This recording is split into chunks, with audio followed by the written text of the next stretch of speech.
चलो शुरू करें। पानी वानी पी लिया सब लोग? हमको भी पानी पीने दो। क्या इसको चालू करना है? इसको चालू कर सकते हो, वो चलेगा। सर जब गर्मी नहीं लग रहा है तो झूठ मूठ का पंखा गर्मी लग रहा है। 6 मिनट वैसे नहीं, ऊपर वाला पंखा है ये, रहने दो मत छोड़ो। चुप रहो, ठीक है। देखो, टेस्ट का डिस्कशन में सिर्फ मैथ का सॉल्यूशन करवाएंगे, क्योंकि रीजनिंग सब लोग बना लेता है, बेकार का एक्स्ट्रा मेहनत लग जाता है, ठीक है। गर्मी लग रहा है, चलो रहने दो। तो रीजनिंग का डिस्कशन नहीं करवाएंगे अब से, आप लोगों को भी बोल दे रहे हैं, क्योंकि रीजनिंग मैक्सिमम लोग बना लेते हैं, 1-2 सवाल में रीजनिंग में डाउट रहता है। तो जो डाउट रहेगा वो पर्सनली मुझे मैसेज करना, उसका मैं हाथ से ही वीडियो बना करके भेज दूंगा। इससे एक्स्ट्रा मेहनत 25 रीजनिंग का सवाल सॉल्व करने में आधा घंटा लग जाता है, इसीलिए रीजनिंग को स्किप करते हैं और मैथ में ही मैक्सिमम लोग फंसता है। तो मैथ्स का डिस्कशन शुरू करते हैं। चलो 51 नंबर सवाल से देखो, सवाल क्या कर रहा है कि n 19 से भाज्य एक संख्या है, यदि n+1 इंटू n+8 को 19 से विभाजित किया जाए तो शेष क्या बचेगा। देखो n एक संख्या है और हम लोगों को बोल दिया है कि n+1 और n+8 इसको अगर 19 से डिवाइड किया जाए तो हमारा रिमाइंडर क्या बचेगा। नंबर सिस्टम का सवाल है।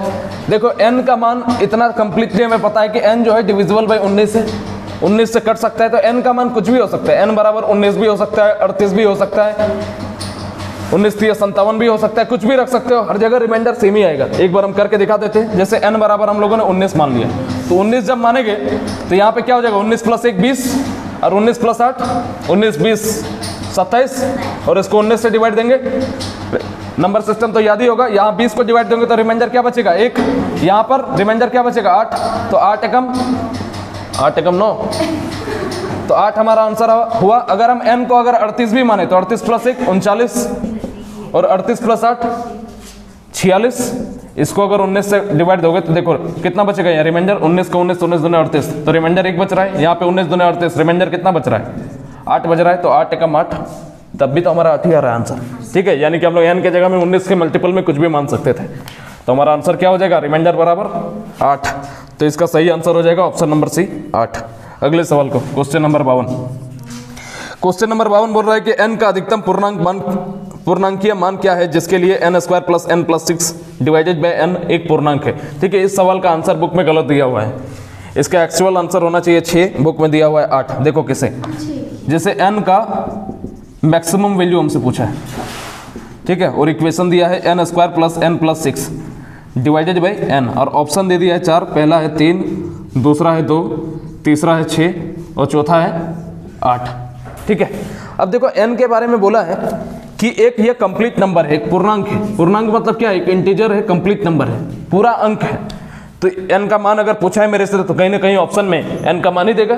तो इस सवाल को हम लोग बाय द ऑप्शन उड़ाएंगे, और बोला है n का अधिकतम मान होना चाहिए, तो अधिकतम मान तो दोनों में से जो सबसे बड़ा होगा ऑप्शन में से उसको रख करके पहले चेक करेंगे। तो पहले 8 को चेक करेंगे, तो 8 यहाँ पर पुट करके देखो, 8 का स्क्वायर 64, 64 8 64 और 8 72, 72 6 78, 78 को 8 से भाग दोगे तो कंप्लीटली कटेगा क्या, नहीं कटेगा। यानी कि ये तो ऐसे ही हो ही नहीं सकता है कभी। 6 का मान रखो, 6 का स्क्वायर 36, 36 + 6 36 और 6 42, 42 6 48, 48 6 से कंप्लीटली डिवाइड होगा क्या, तो बिल्कुल हमारा n का मान क्या होना चाहिए, n का मैक्सिमम वैल्यू 6 होना चाहिए। ये क्या किया है पता है, ये क्या किया है एक्चुअल में, ये जो है n का मान यहाँ पर पुट किया है, ठीक है। किस तरह से 8 लाया है, कुछ गलत तरीके से लाया है, लेकिन n का मान यहाँ क्या होना चाहिए, n बराबर 6 ही होना चाहिए। हाँ तो n बराबर 6 ही हो गया आंसर, लेकिन जब टिक करवाए थे वहाँ पे गलत हो गया था, देखना वहाँ पे 1 नंबर सबका बढ़ेगा, ठीक है। अगर 52 नंबर सवाल का कोई n बराबर 6, यानी कि ऑप्शन नंबर कितना है,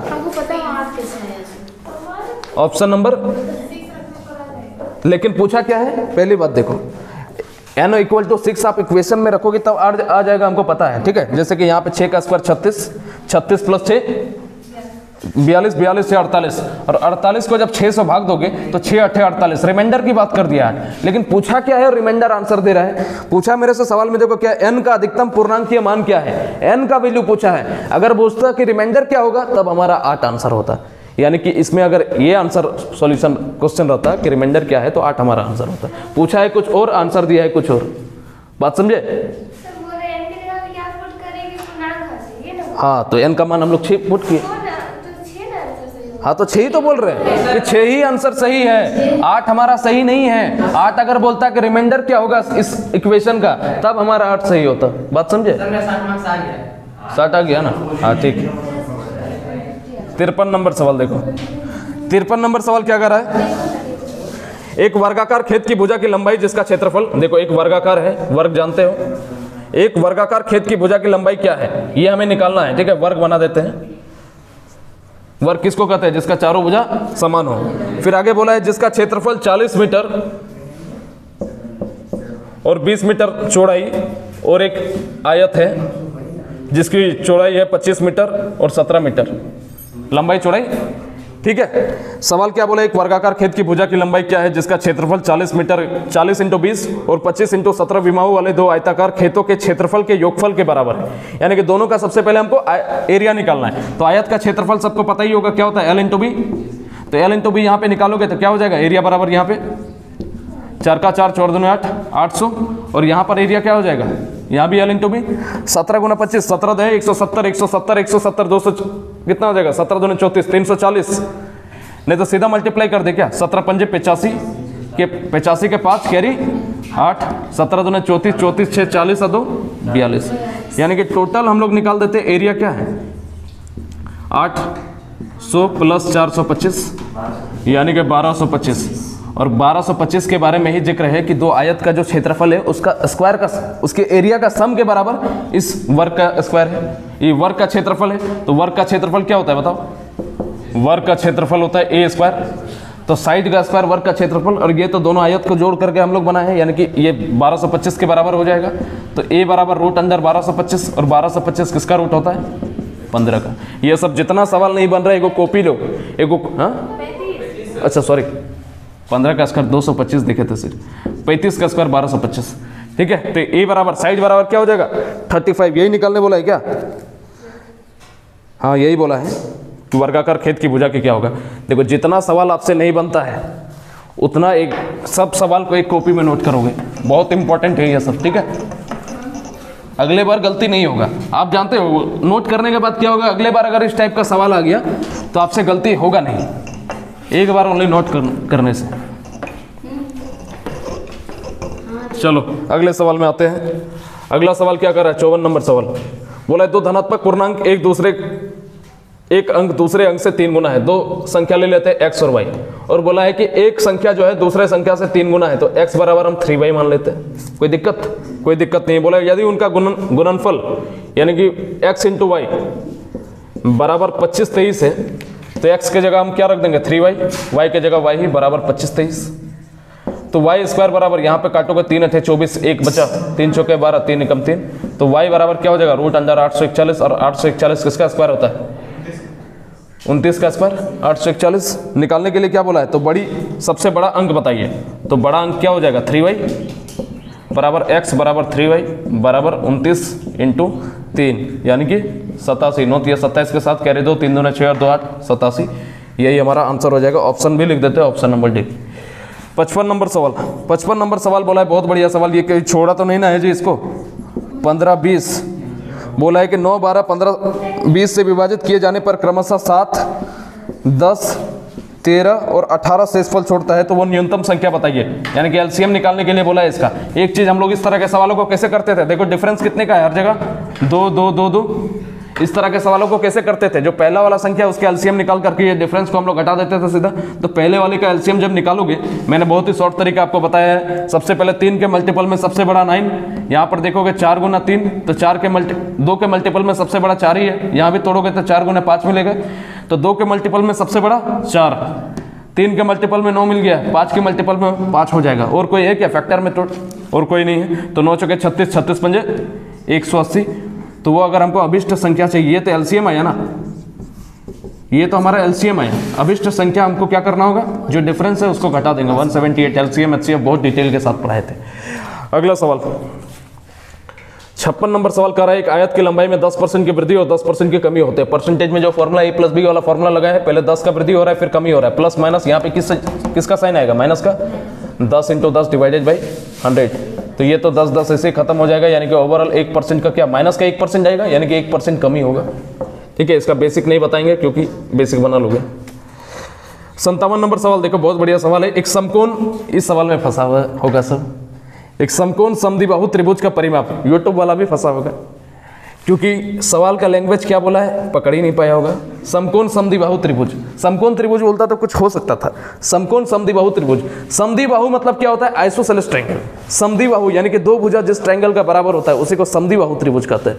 ठीक है, तो देखो दो भुजा जब भी हम लोग राइट एंगल ट्रायंगल का दो भुजा बराबर करेंगे तो इन दोनों को ही कर सकते हैं, इन दोनों को कभी बराबर नहीं कर पाएंगे क्योंकि ये तो हाइपोटेनस है ना, कर्ण है, तो कर्ण को आप कभी भी दोनों के बराबर कर ही नहीं सकते क्योंकि वो सबसे बड़ी भुजा होती है। तो बड़ा बराबर जब भी रहेगा समद्विबाहु अगर हमको बनाना है तो ये दोनों को हमको साइड को रखना है और दोनों साइड को ही हम बराबर कर सकते हैं। बात समझे, इधर ये दोनों बगल वाले साइड को ही हम लोग इक्वल कर सकते हैं। तो अब ये हमारा क्या कहलाएगा कि समकोण त्रिभुज भी है और समकोण के साथ साथ समकोण समद्विबाहु त्रिभुज, बाहु त्रिभुज। इंग्लिश में इसको क्या कहेंगे, आइसोसेलेस, आइसोसेलेस और right angle triangle, right angle triangle.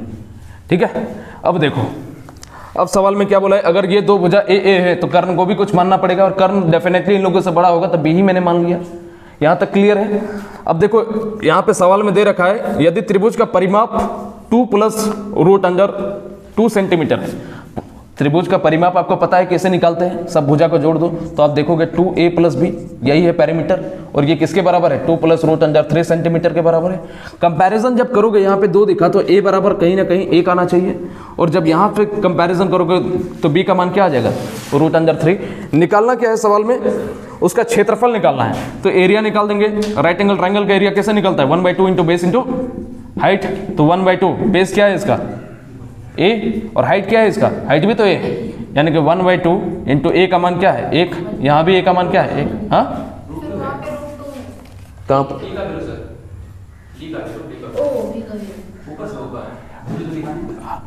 Base है, बेस बेस इसको आधार, ये हाइट, अच्छा ये हाँ तो √2 दे, अच्छा √2 है, 2 + √2 है वो बोलो ना। चलो इसका तो कोई यूज भी नहीं था, b का वैल्यू √2 आ गया। ठीक है, तो यहाँ पे हमको पता चला कि बेस इंटू हाइट होता है, तो a दोनों तो सेम ही है, तो 1 से मल्टीप्लाई करेंगे और हमारा 1/2 क्या आ जाएगा, एरिया 1/2 सेंटीमीटर, यही हमारा एरिया है। आगे बढ़ते हैं, 58 नंबर सवाल यहीं पे बन जाएगा कि कोई दुकानदार एक पुस्तक की मुद्रित कीमत से 10% की छूट देकर भी 20% का प्रॉफिट अर्जित करता है। सीपी को मान लो 100, एमपी को मान लो x, तो एमपी में बोला है 10% का छूट दे रहा है, यानी कि 90% में प्रोडक्ट दे रहा है और 20% का प्रॉफिट कमा रहा है, यानी कि 20% का प्रॉफिट अगर कमा रहा है तो प्रोडक्ट को बेचेगा कितने में, सेलिंग प्राइस 120 होना चाहिए, तभी तो 20% का प्रॉफिट कमा रहा है। तो ये किसके बराबर हो जाएगा, इसके बराबर हो जाएगा। तो x का मान हमें निकालना है, तो 120 × 100 डिवाइडेड बाई 90, 0 0 गया, 3 3 9, ठीक है, 3 चौके 12, तो हमारा क्या आ जाएगा 400/3।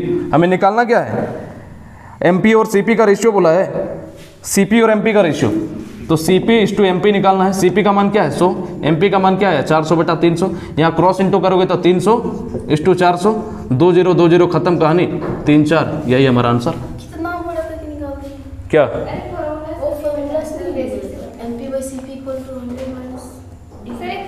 अच्छा ओ वो वाला फॉर्मूला, हाँ ठीक है, ये मैक्सिमम आदमी जो है ये ऐसे ही करता है, इसीलिए हम बता दिए इसको। ठीक है, वो तो बहुत सारा ट्रिक बता के हम भी भूल जाते हैं। ठीक है, ऐसा होता है। अच्छा वो 100 वाला जो यूनिक तरीका बताया था उसका, हाँ ठीक है नहीं वो बढ़िया है, वो भी बढ़िया है, लेकिन उसको समझाने के लिए कंसेप्ट समझाना होगा, और ये है कि सब समझ जाएगा, है ना, उतना कंसेप्ट समझाने का तो समय रहता नहीं है। यहाँ आगे बढ़ते हैं, अगला सवाल क्या कर रहा है 59। सवाल बहुत आसान है, a + b + c मिल करके 6 दिन में कोई काम को करता है।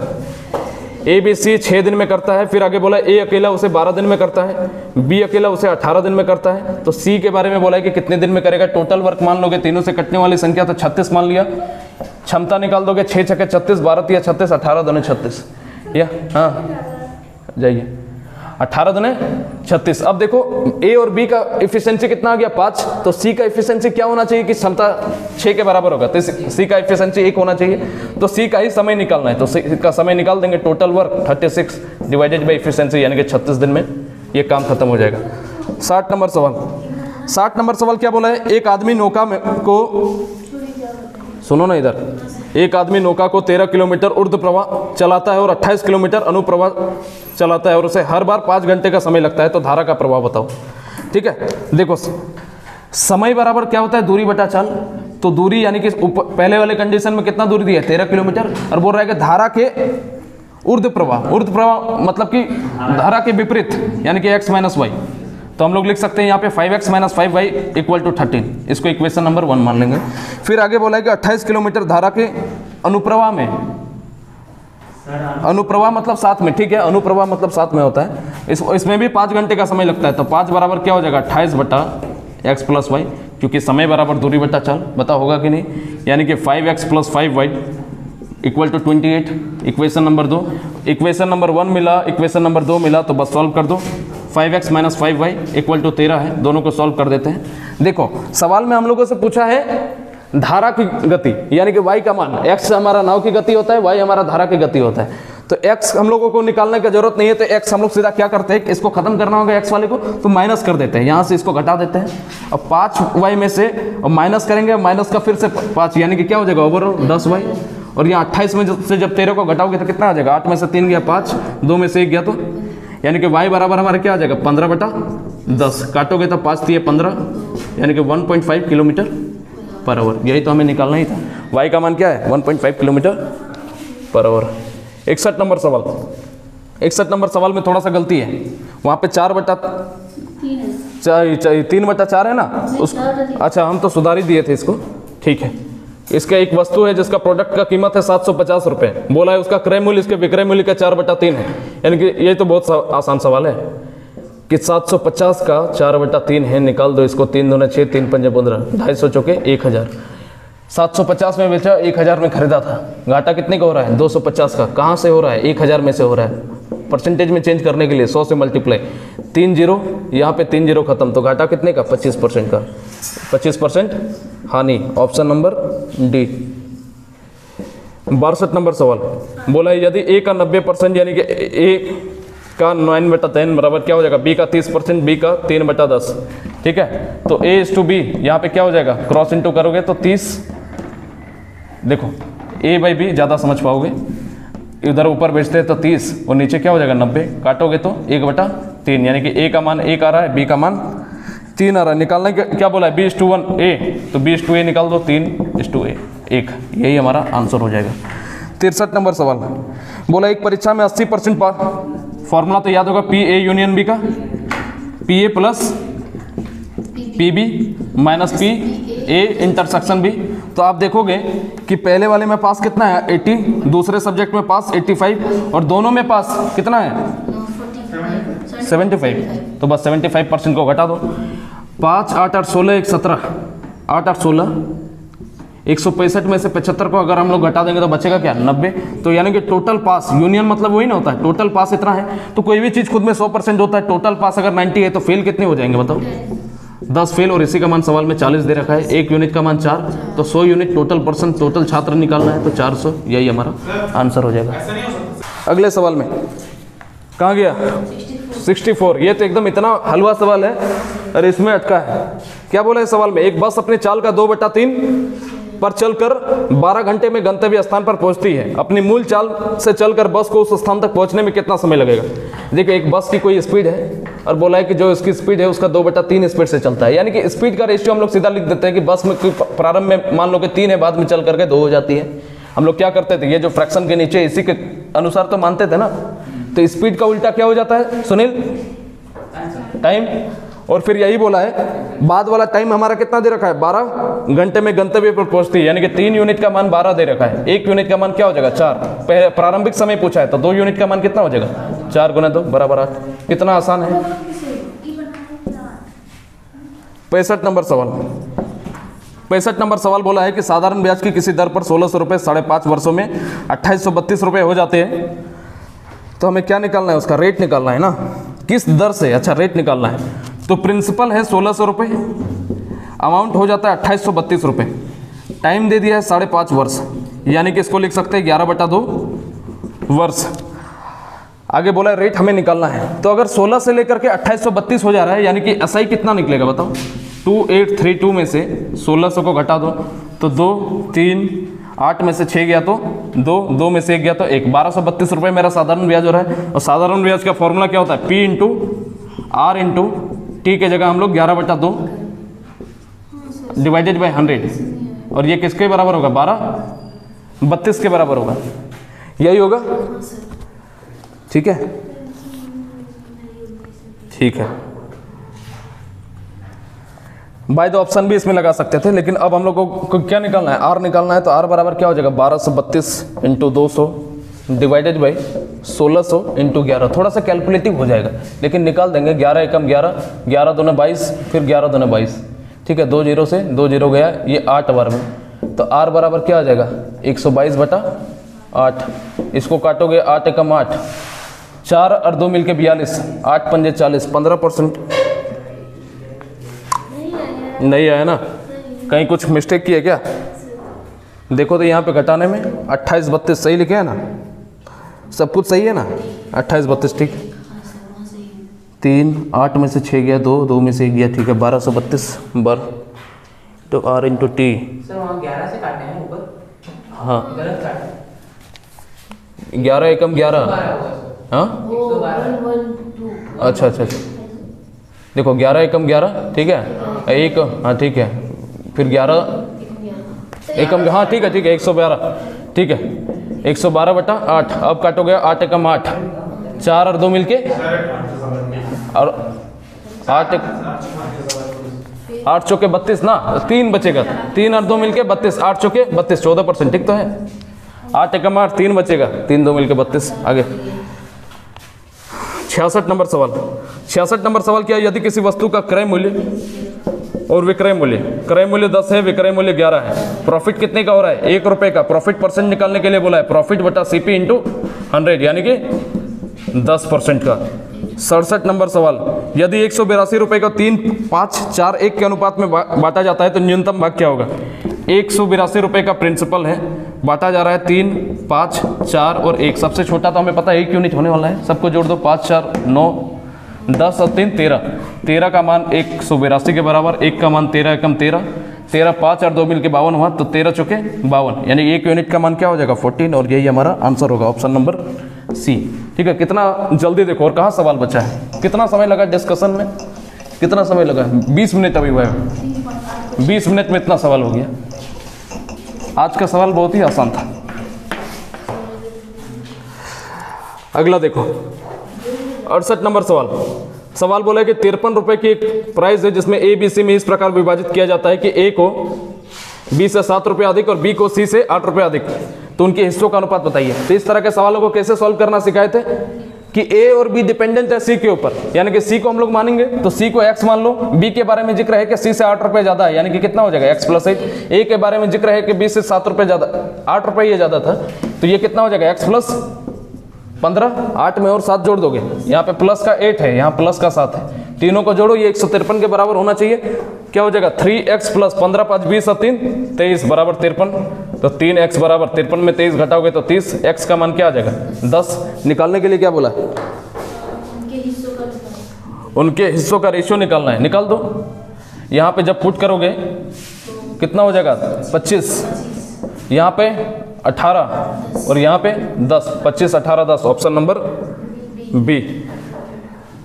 69 नंबर सवाल। 69 नंबर सवाल क्या बोला? 4 भाइयों की औसत उम्र 12 वर्ष है कि 4 भाई हैं, मान लेते हैं कि A + B + C + D, इनका एवरेज कितना है? 12। तो योग कितना हो जाएगा? 48। टोटल अगर ये है, अगर ये एवरेज है तो सम कितना हो जाएगा? टोटल 4 भाई हैं तो 12 चौके 48 होना चाहिए। फिर आगे बोला है यदि उनकी उम्र में उनकी माँ को भी उम्र को भी शामिल कर लिया जाए तो कुल औसत 5 वर्ष हो जाता है। तो अब 5% टोटल हो गए और एवरेज कितना हो जा रहा है हमारा? कुल औसत में 5 वर्ष की बढ़ोतरी हो जा रही है, यानी कि 12 से बढ़ करके कितना हो जा रहा है? 12 में 5 बढ़ा दो, 17 हो जा रहा है। तो 17 पंजे कितना हो जाएगा? 85 अब उम्र का योग हो जाएगा। 4 जब बच्चा था तो उम्र का योग 48 था, माँ भी शामिल हो गई तो 85 हो गए, यानी कि माँ की उम्र कितनी हो जाएगी बताओ?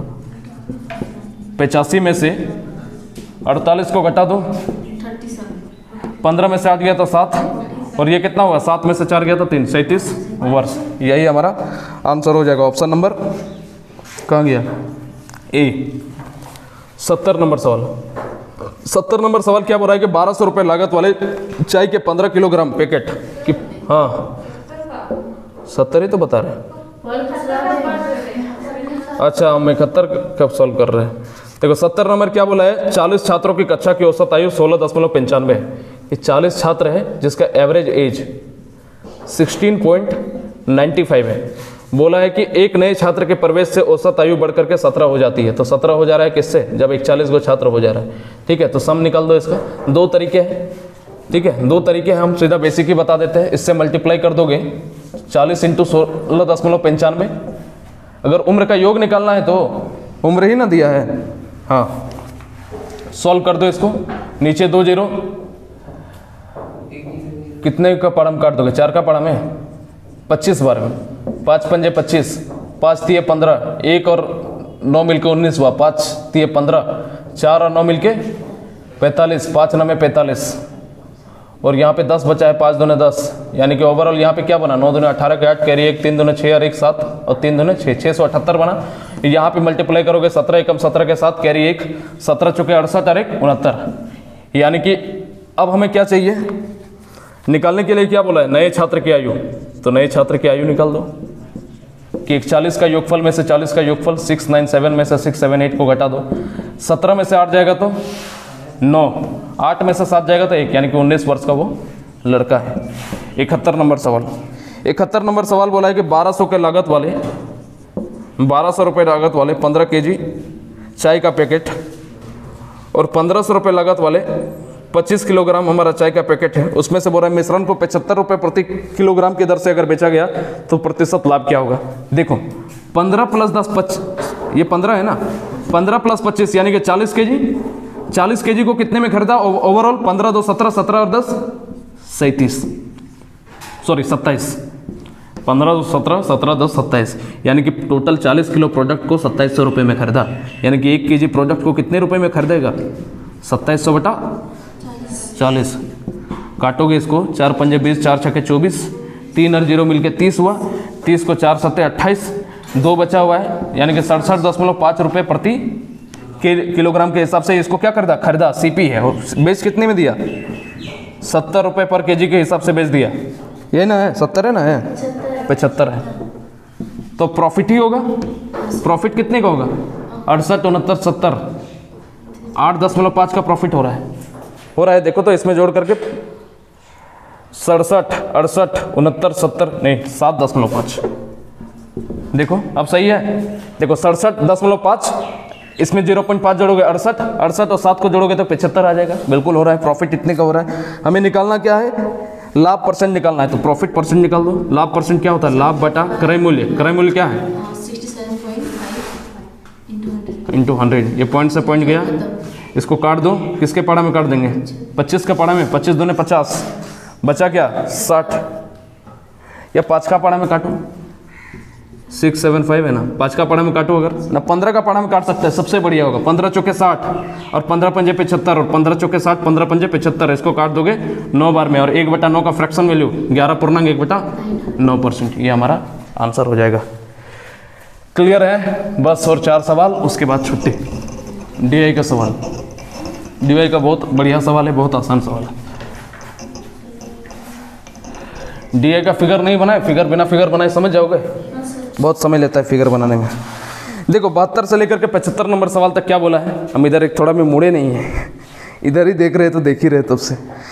72 से 75 तक क्या बोला है, निम्नलिखित तारीख 1981 से लेकर के 1987 तक चावल के निर्यात को प्रदर्शित करता है। आरेख को ध्यानपूर्वक अध्ययन कीजिए और दिए गए प्रश्नों का उत्तर दीजिए।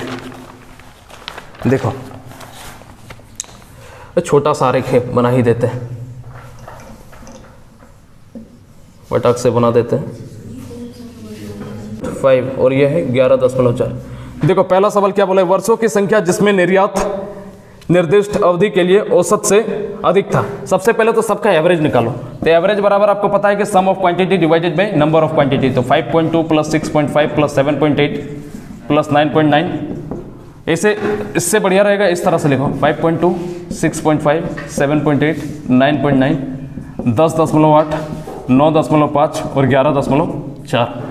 5 4 9 9 9 18 18 8 26 26 8 34 34 5 37 39 39 2 41 41 क्या है, कैरी ले लोगे 4 को, 11 4 15 15 10 25 25 और 9 25 30 34 34 6 30 और 3 33 33 7 1 मिनट 11 9 19 19 10 29 29 और 9 38 38 7 45 50 50 और 6 56 56 और 4 60 यानी कि 60.1 हमारा क्या आया, सम आया।